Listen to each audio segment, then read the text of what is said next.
Okay, so mic's working. That's nice. And let me just check this. Okay. So, good morning. Hi. Thank you for coming so early and after the exhilarating party. My name is Amit. I'm a security researcher, vulnerability researcher at Microsoft Offensive Research and Security Engineering, MORSE for short. And basically what we do, we are in charge of securing Microsoft products and platforms, so we engage in proactive security research, vulnerability research, exploitation, fuzzing, security code audits, all of that.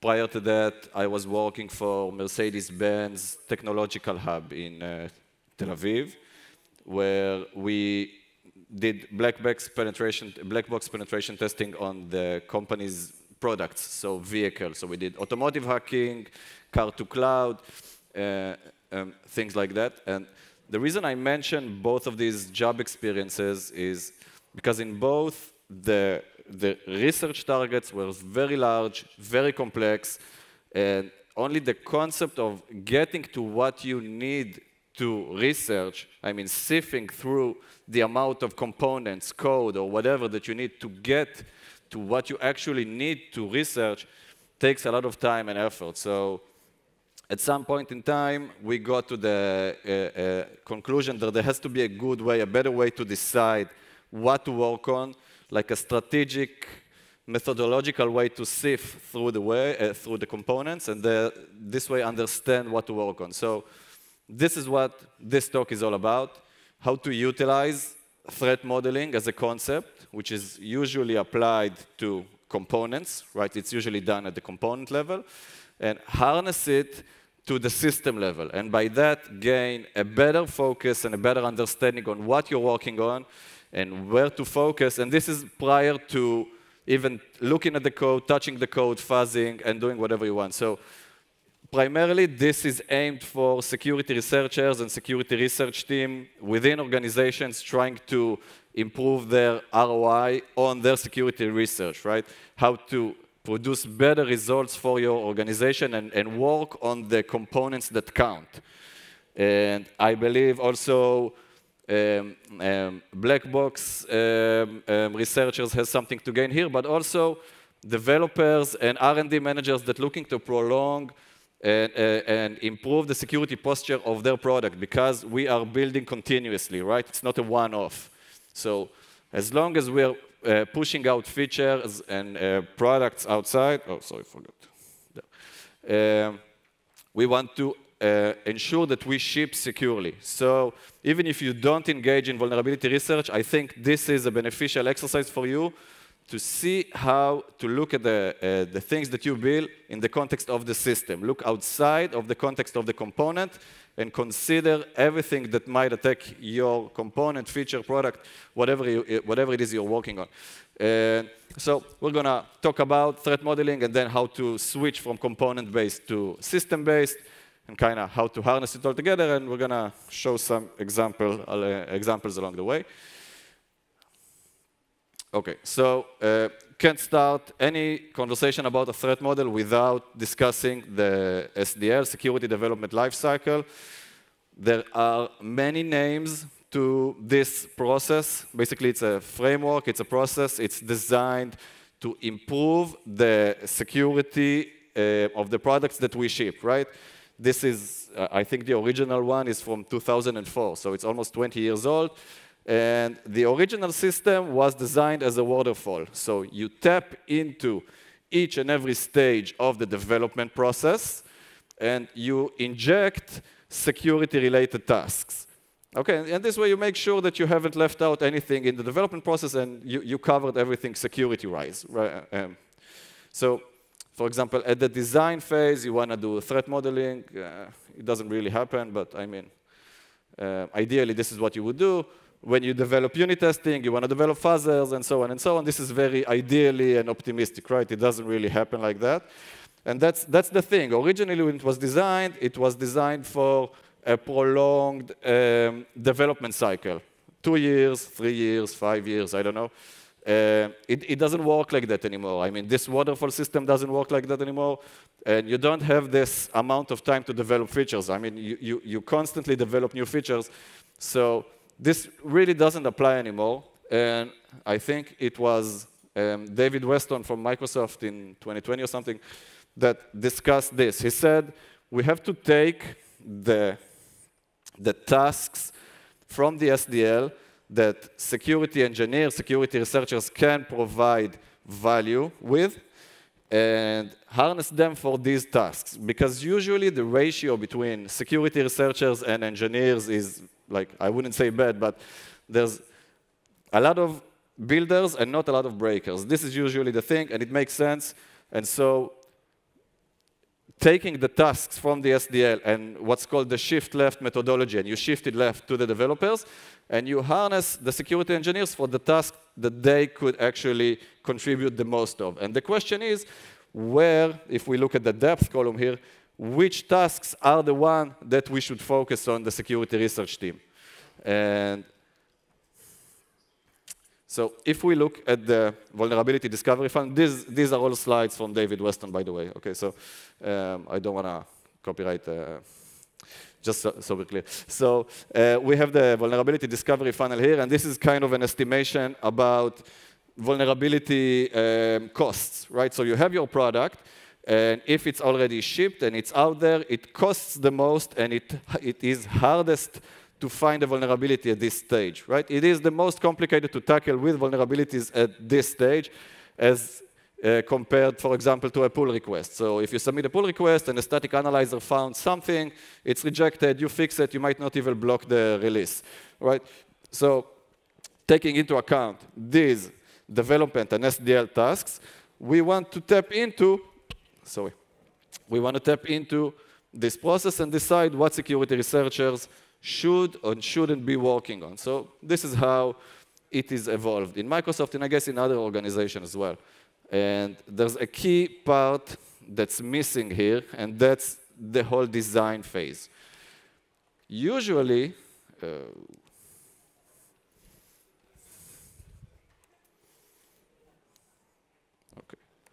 so usually the design phase is left out of the equation. There is a design, and once the design is ready and divided into components and so on, then you might reach out to security teams to involve them in the process. More often than not, security teams aren't involved in the design phase, and this is a shame. And this is one of the things I'd like to talk about in this presentation.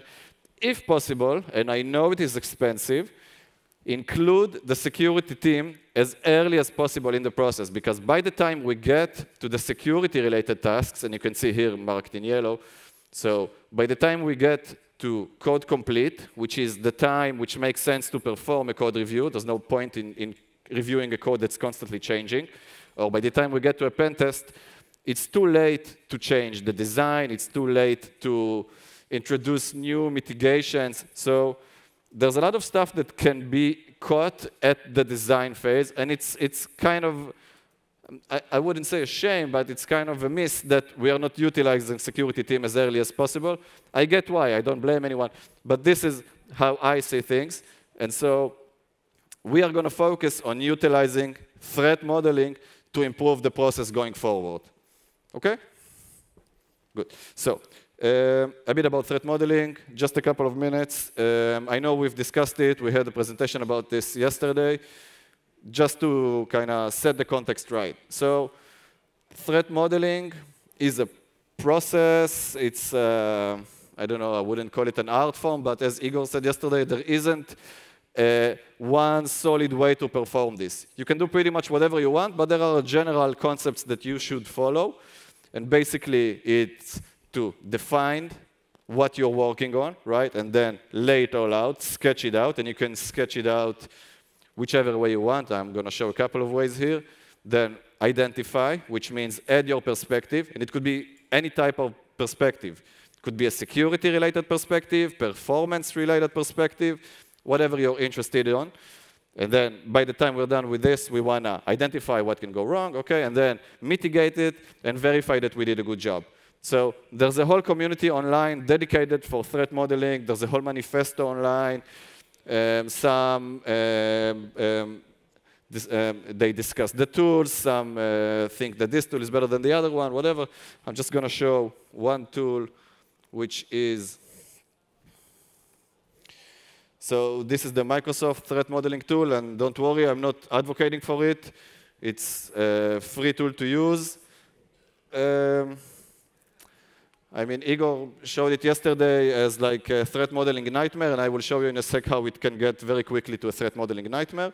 But basically, this is the concept, right? We have some components, some processes, some entities, whatever. We have this general trust boundary in red, and we can see the data flow between components. I'm not specifying what flow through these edges. I just want to showcase the trust, right? And by looking at this model, I can say, OK, I can see that the generic data store on the left might be able to attack the OS process over this generic data flow. So this is what I'm interested at, right? And by the time I get to this point, I can understand, OK, this and that, that and that, they communicate with each other. Where should I be focusing on? And specifically, this tool, it has this. So it has this analysis view. It basically takes the stride model and it kind of dumps everything onto the edges, and this is where things get messy.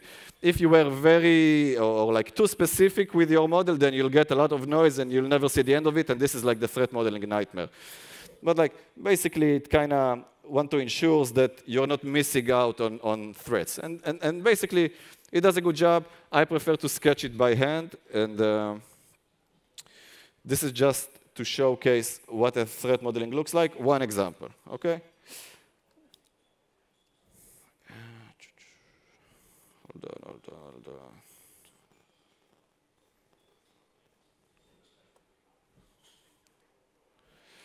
OK, so as I said, there are a lot of tools to do so. You can use the OWASP Dragon, Threat Dragon type of thing, the Microsoft Threat Modeling tool. These are the free ones. There are paid tools online. I'm not advocating for any of these, by the way, OK? I'm just kind of mentioning them. Basically, what you want to do, you want to define the scope, decide on the abstraction level, as in how deep you are looking into a component, and then add your perspective, as we said, security, performance, whatever. And as I said, there's a whole community online dedicated for this concept, which is how not to perform a threat model, what to do, don't fall in love with the problem, stuff like that. If you're interested in that, go online. And it's an interesting topic to dig into, but I want to harness this concept and utilize it for like systems. So basically, there are a couple of problems that we face as security team by the time we get to dealing with components or like development in general. So we're going to discuss the first problem in depth, which is component-based threat modeling and not system-based threat modeling. And as we already said, not including the security team early on or early enough in the process is another problem that we see quite often. And then it's hard for us to make an impactful difference. And one interesting point to talk about in the context of threat modeling is the context of the team. So if, for example, a team is I don't know, let's say a database, data science team. Okay, so they, while conducting the threat model, they would focus on machine learning attacks, right? This is an area of expertise. This is what they're mostly concerned on. And more often than not, they would not focus on OS-based attacks. I don't know, someone stealing stuff from memory, like gaining access to the model, to the weights, to whatever. So these are the problems that you would face and we often see with threat modeling. And I'm not blaming anyone. It's hard. You have to bring everyone to the table, and you have to ensure that everybody is engaged with this process, which can get quite tiring at some point, right? How many times can you kind of dig into the same topic? I get it. But the top problem is the most interesting one for me, because the thing about security, it's not a transitive property. So a secure component and a secure component and a secure component, whichever number you have, doesn't make for a secure system, right? And at some point, someone has to review the system as a whole and ensure that all of these secure components really live up to their assumptions and they're able to communicate together in a secure way, generating a secure system. And more often than not, this is the part that's neglected. So each team focuses on their component, each security team focuses on whatever they do, and nobody looks at the system as a whole. And this is generally where we would expect to find all of the problems, all of the gaps in the security story kind of is being revealed when you review the system. So each team takes the assumptions whichever way they see, and more often than not, it doesn't add up together, right? So by reviewing the system, you get a wide view. You get to understand how data flows throughout the system from its original point to the final destination, and not as a component where you say, this is my income, this is my outcome, I don't care about where it comes from, I only care about what happens like within my component. So it allows us to really lay out everything and understand what we have at hand and where should I tap into. Okay, so if you understand the system, you understand the data flow, you understand the bottlenecks, the problematic areas, you know pretty much where you should be focusing your research efforts. Okay? And so, how do you do it? Pretty much how you would do a normal threat model. You just do it repetitively, and you have to pick where you dig into. It requires some experience, but it's not that different from a normal threat model. You just have to change your perspective, once again, perspective. So we'll do a short example here, but some context before we begin. So I used to work for Mercedes-Benz, and what we did, as I said, it was like black box penetration testing, so attacking the vehicles as if we were an outside attacker, as if we went outside, we bought the car, and we tried to hack it like a normal attacker. And so this was the agenda, but at some point in time, it was decided, and rightfully so, that we shouldn't be focusing on initial attack vector. What the company cares about is the automotive cloud. So if you buy a car and you hack into your own car, do it. And if you break it, you broke it, that's your problem. But if you hack into your car and you are able to find something that jeopardizes the fleet, so the automotive cloud, then this is a big problem for the company. Security problem, PR problem, whatever, whichever way you want it. So we focused on car to cloud. So we hack the car, we hack the cloud, we try to breach from the car to the cloud, spoofing the car, so on. And by doing so, we decided that we are not interested in initial vectors, like initial access vectors to the car, right? So the car is hackable. Let's not kind of fool ourselves. There are many ways to hack into the car to get the initial foothold within. And if we would be focusing on that, we would be in a race condition with outside attackers, right? Our idea was to be one step ahead, so we kind of eased the assumption. We are already on the device, and now let's find a way to hack the cloud. And the reason I'm mentioning this is because we're going to now kind of sketch on top of that, and I'm going to see how this prioritization comes to mind. So here what we have is it's an architecture overview from Tencent, the Chinese conglomerate. They did a very beautiful job on the entire automotive industry, so BMW, Tesla, Audi, and Mercedes-Benz. They hacked them all. And this is their architecture as it shows, and I'm going to kind of explain just briefly. So on the left, IC, that's the instrument cluster, kind of the one showing the information to the driver, the driving speed, and so on. We're not going to touch that. EIS, so electronic ignition switch, that's the switch connecting the entire CAN buses to it. Diagnostic devices on the top bottom right, that's the OBD2, the plug, that diagnostic plug. And we've got these two components, head unit, that's the infotainment system, and telecommunication box, T-box. You can see the 4G antenna. They communicate over Wi-Fi. that's an interesting story on its own. You can reach out to me later and I'll explain what happens there, which is kind of weird. And we can see that the head unit broadcasts Wi-Fi to the cabin, to the passengers. Okay, and we have some different components inside.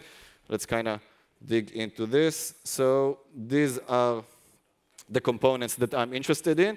And remember what we want to do. We want to lay it all out. Okay, so we have that. We want to define the abstraction, and we want to add our perspective. So let's start with the head unit.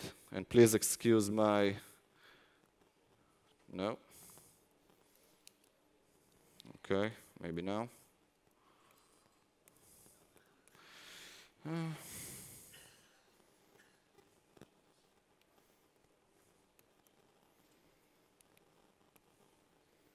Okay, so let's do it like this.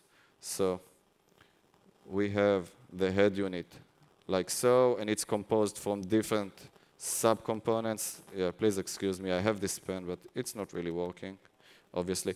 So you can see we have the head unit. It's composed from different components. The CSB is the country-specific boards. It's kind of specific per the frequencies allowed per country, mostly for like TV, tuner apps, stuff like that. And we've got the multimedia board, which is the main machine. You can see we have, both of them are Linux-based. We can see kernel and user space and so on. And still not working, okay. And we have the telecommunication box right here. Also a Linux-based machine, and two components like so. And now that I've defined the boundaries, let's look at attack surfaces. So we have this thing.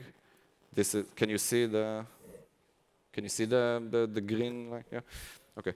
So we can see an incoming line crossing the trust boundary. We can look at this as an initial access, right? So you might be able to attack the CSB from this over-the-air TV information, and you can utilize your access to hack your way from the CSB to the multimedia board. We have this initial attack vector, this initial attack vector, this one, and this one. Okay, that's all very nice, but as I said, I'm not interested in initial attack access. And as we can see, we have this cloud thingy right here, and so this seems like an interesting target. So if we have this cloud, it goes like this. And same goes for the telecommunication box. We have this interesting but not prioritized attack surfaces. We have this cloud communicating here. Okay, and we have a way to move laterally between these two components. So by the time I'm done with this very basic sketch, I have a couple of things that I know. Okay, I know that there are a couple of ways to hack my way into the head unit, but it's not prioritized. I'm going to put this aside. There is some kind of app within the head unit communicating with the actual cloud, and considering it has a lot of possible initial attack accesses, this is what I might be focused on first. It looks like the telecommunication box has some app that's called Command Interpreter. I don't know if you can see it, the one linked with the cloud. So this is a potential target for me. And if I'm not able to harness the cloud communicating app within the head unit, I might need to move laterally to the telecommunication box and hack my way from there. So just by laying out the components and defining what I'm working on, I have a better understanding on where to focus and where not to focus. So it's a question of where to invest my time properly. Because if I was to work on, for example, browser one-click attacks or zero-click attacks on an outdated driver browser within the car, then even if I would find something, the organization wouldn't be interested in that. So it's really a question of where to invest my efforts. And this is like the first question you want to answer about. How do I improve my focus within the research? So first of all, you have to decide or understand the prioritization within the organization. What's critical, what we define a P0, right? Priority 0 versus P1. And it could be different when it comes to different components. So for example, within the same organization, let's talk about, for example, OS versus cloud. A denial of service attack in the context of an OS, a service within the OS, it could be high, it could be medium, depending on the service, right? You can usually restart it. It doesn't block a lot or not, depends. But a denial of service attack in the context of the cloud is a critical problem that you have to stop everything and fix whatever it is you do, and fix whatever it is, whatever the problem is before you continue. So first of all, you have to understand the priorities. And then you take the system at hand, you lay it all down, and you try to map out whatever you have installed and how this links to your prioritization. And then, by the time you're done, you have methodologically kind of stripped the system into chewable chunks, let's call it, and it helps you decide on where to focus. And eventually, you get the justification as well. So if someone asks you, why are you working on this component, you can say, OK, this is the layout of the system. This is what we're interested about. And this is why I'm starting with the head unit, for example, and not the telecommunication box. The head unit has more P0s in comparison to the telecommunication box, right? I can lay out my research plan in advance because I already know what I have installed for this system.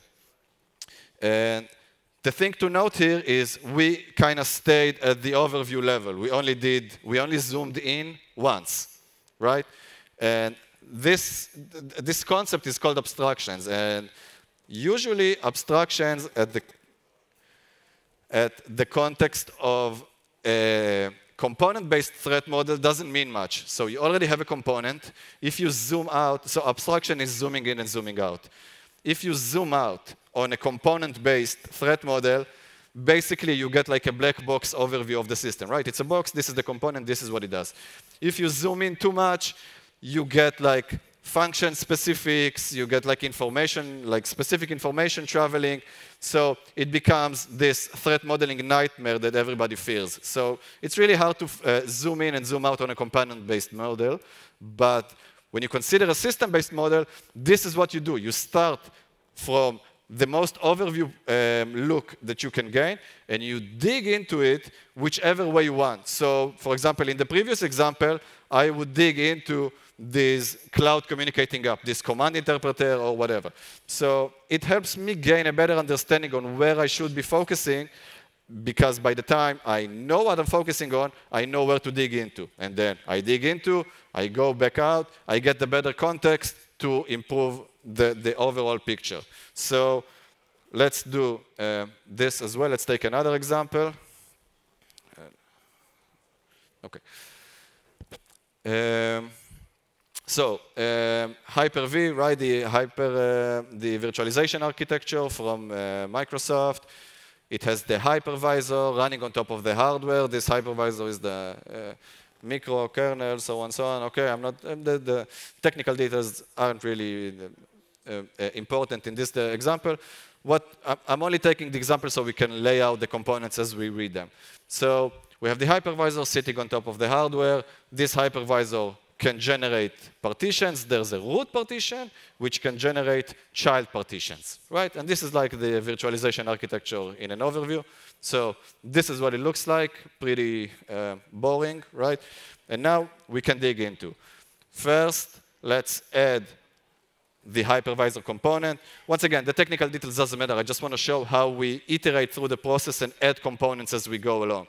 So we have hypervisor components that the hypercalls allow us to interact with the hypervisor, memory management, CPU management, so on and so on. We have child partitions, right? These are VMs generated by the root partition. They have user mode and kernel mode. This is pretty standard. And we have the root partition, which is a privileged partition being able to communicate with the hypervisor that has the ability to generate partitions. So it has all of these components that enable it to do so. So on top, we have the VM worker process tied to a VM, so one worker process per VM.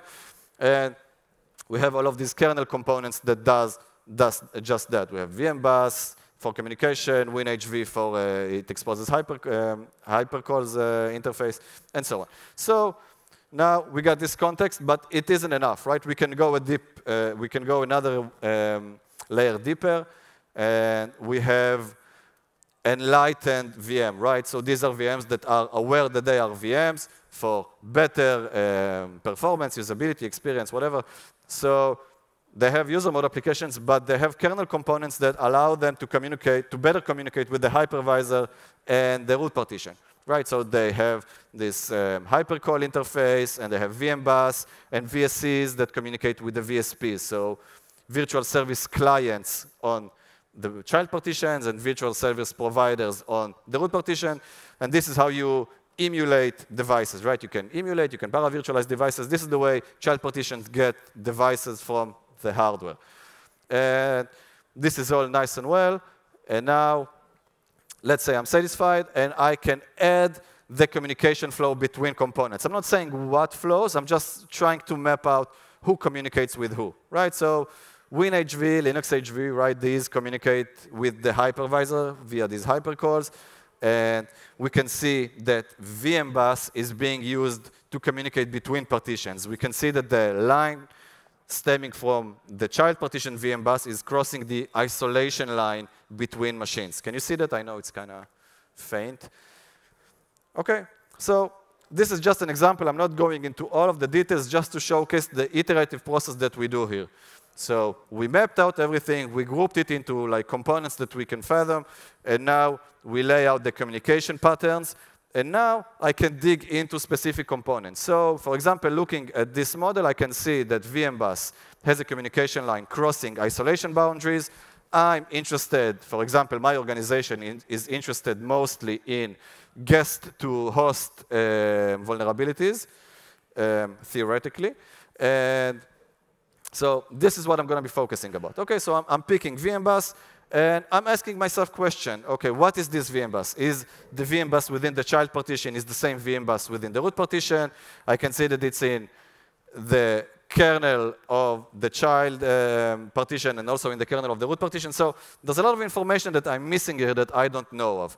This requires me to go one step deeper and understand VM bus as it's built. So I'm not disconnecting the context from the rest of the model. I'm just trying to get a better understanding of VM bus, and then I can inflect that onto the rest of the model, right? So we can see here another layout of VM bus, another representation, and this is what I want to kind of emphasize when discussing threat model, the threat modeling as a whole.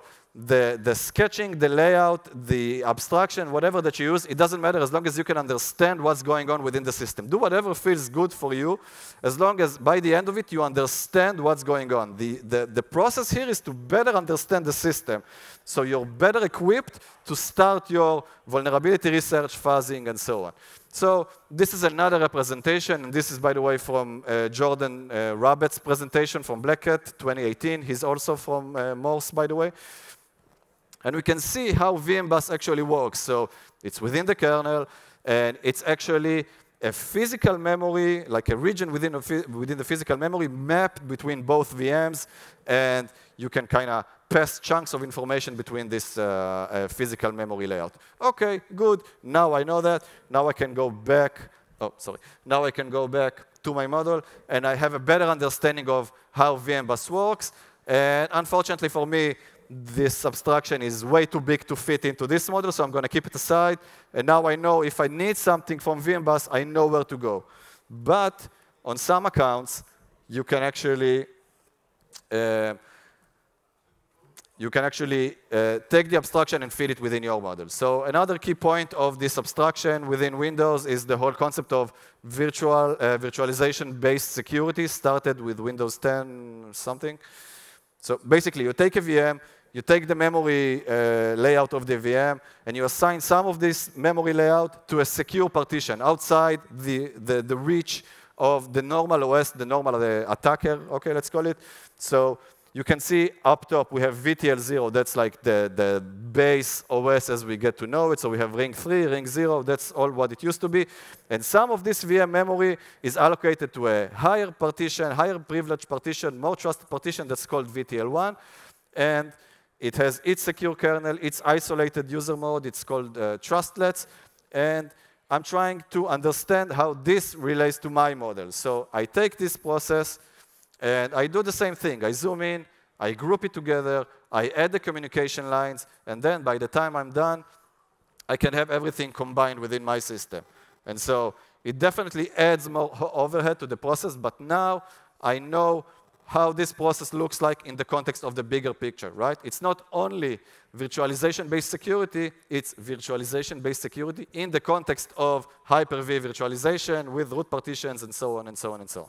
So obviously, I'm omitting some of the details here, but let's say I'm satisfied. Okay, this is as much depth as I need, and now I can go back to what we did with VMBus. We can zoom into a specific component, or like mark a specific components, and add our perspective.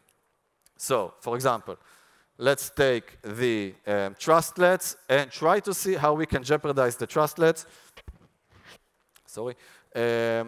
We can see that there is an RPC channel going from user application to the trustlets. OK, I can tamper with information being sent over RPC and target these trustlets. By doing so, you can see I'm breaching the isolation boundary within the machine. So I'm still within the machine. This is not guest to host, but I'm gaining like elevation of privileges in the context of the virtualization-based security. So this was one example. And just to point, you can see that it's pretty kind of straight line, not complicated. We can take it one step further and say, OK, I can target the VSPs in the kernel, and I can tamper with information sent from the VSCs from the child partitions kernel, for example, and I can showcase the flow of information as it passes through the machine. So this is where the VMBus information comes to mind. I know how VMBus works. It's not my target, but I know how the information flows through VMBus to target the VSPs. And so this is another example. And one final example is, this is actual a CVE from 2018. It's a Gen 1 vulnerability. OK, so Gen 1 VM, so it might not be relevant for VMs. Basically, what happens is here, the VM used read I/O and write I/O, and eventually there was a bug in the VDEV of the VM working process. So here I try to lay it out the entire flow of the attack. And by adding more and more components to the process, you can see or like better understand the flow you need to go through in order to reach different components. So obviously, I'm not expecting you to lay out everything here, but the more information you add for these perspectives is going to enable you to gain a better understanding of where to attack. And one final thing before moving on, I can see I'm kind of short of time, so I'm going to run through this. We want to apply the malicious idea or malicious context in the context of the product, not the team. So usually, what the teams do, they say, this is out of scope, right? I'll kind of skip that. OK, out of scope is something that attackers would never say. They look at what at hand, and they try to use that. And basically, this is what happens here. Usually, or conceptually, the hypervisor would say, I'm not interested in root partition-borne attacks, right? I trust the root partition. Anything coming from the root partition is trusted by my book, so I'm not interested in that. But for example, there's this nested virtualization concept where you can have a VM, a hypervisor running within your VM, which has a root partition and can generate child partitions. And you own this L2, like the inner root partition. So basically, you can attack the hypervisor, and whatever you find can go two ways. If you find a vulnerability, and it's only reachable from the root partition, you won't be able to utilize that in the actual cloud, but it still is a hypervisor vulnerability that you're able to find. And if you found something and it's reachable from a VM, then this is like the end of the world, most critical thing you can find, and so on. So you really have to look at what the product is doing, what it is capable of doing, and not the defined scope as it's usually defined by the team doing the component-based analysis. OK, so kind of running through this. By the time we're done, we can take everything that we find and lay it out in a table, right? We can attack VTL1 trustlets via RPC processing, tampering with the data. We can attack root VSPs via VMBus channel, and so on, and so on, and so on. And this is where we finished with the identify stage, OK? All of this was just define, diagram, and identify. And this is And by the time we're done, we have a list of things we find, something. These are assumptions, right? This is not a vulnerability. This is something that I assume I should be looking at. I should be looking at the attack surface from VSCs to VSPs because it breaks the isolation line, because we end up in the root partitions kernel, and so on. And this is where you apply risk. So by the time you have everything listed, you can discuss the risk. These are my vulnerability or security assumptions, which are acceptable, which are unacceptable. What can I do to mitigate those risks, and which mitigations do I produce? Like, how do I prioritize my mitigation? So by laying it all out, we enable the leadership, whatever, we can help build the strategy going forward. So we take the table from before, and we add the risk prioritization, we add our priorities. So for example, guest to host is not really in the context of the VTL trusted, so that's a P1, that's an acceptable risk for me. How would I approach that? I would fuzz it, and if I find something, I would invest in input validation, okay? The VSCs to VSPs, this is an unacceptable risk, right? This is a guest to host, and if you find something, you end up in the root partitions kernel, unacceptable risk, and then you have to think what you do. Do I redesign? Do I reduce the blast radius by parsing some information outside of the VSPs, outside of the kernel, right? You have a lot of things you can do, but this is where you discuss those, and you are able to prioritize, right? And this forms the plan for you to go forward. And by the time you're done, or we're done, we are left with a lot of information. And let's face it, as human beings, developers, researchers, managers, whatever, we are not good at retaining information. Nobody likes to document. Nobody likes to stop whatever it is they're doing and document the process. Okay? A threat modeling, and especially a system-based threat modeling, is a good opportunity to document and preserve the information. Because more often than not, when people leave the organization, retire, or just switch jobs, the information lives with them. Okay? So by the time you're done with this process, you have a threat model layout, you have decision papers, design papers, vulnerability assessment, risk assessments. You have everything you need to continuously build this product. So if you take this information and you store it, for example, in Microsoft, we have like a system dedicated for storing this information, for conducting threat model reviews. So you can utilize this information and continuously use this information to develop this product, this feature, whatever it is you're working on, right? This is a good opportunity to stop and save everything and ensure information isn't lost in the process. And this is the final step of the threat modeling process. Did we do a good job, right? We found everything. We formalized a plan to mitigate. We followed the plan. Now we just need to ensure that we haven't introduced anything new and that we actually solved the problem that we identified. Okay? So, yes, you see where I'm going with this. You might need to perform another threat model. You might need to ensure that the code that you wrote is safe. It doesn't introduce new bugs. It doesn't introduce old bugs, right? It doesn't mean that you have to go for a threat model. You might need to invest in unit test or whatever. I just want to say that by the time you're done and you fixed everything, there's another pass at validating that you did everything. But by the time we get here, we know that our product is as secure as possible prior to shipping, right? We've performed everything we can within our reach to ensure the security of this product. And then if something is found post-production, during, like when the product is already shipped, we are better equipped to deal with the consequences of whatever it is that was found, because we already know the product in depth. So if something is found that it's an acceptable risk, we already consider that, and so on and so on. And just a few final notes. If you are happy with the concept and your leadership isn't, and you need to convince them to invest in a system-wide threat model, I understand it's an expensive task. As we said, there aren't enough security researchers, especially not on focusing on the design view. But I argue, and this is my opinion, I argue that it has more gains than losses, right? Organizations has more to gain by investing a small portions of their security researchers or security team's time in threat modeling, because the organization gains preserved knowledge. It makes continuously developing the product and architectural redesigns or decisions easier, and it produces better ROI for your security research team. When you perform the security research on the components that count and you find something, essentially you produce better value for your organization. So, to sum up, this is how you perform a system-based threat model. As a tip, just like you would for a component-based threat model, whatever works for you, but you have to expand the scope, expand the way you think, and you do it iteratively and until you're satisfied. And I think I only took 2 minutes of the questions time. Thank you.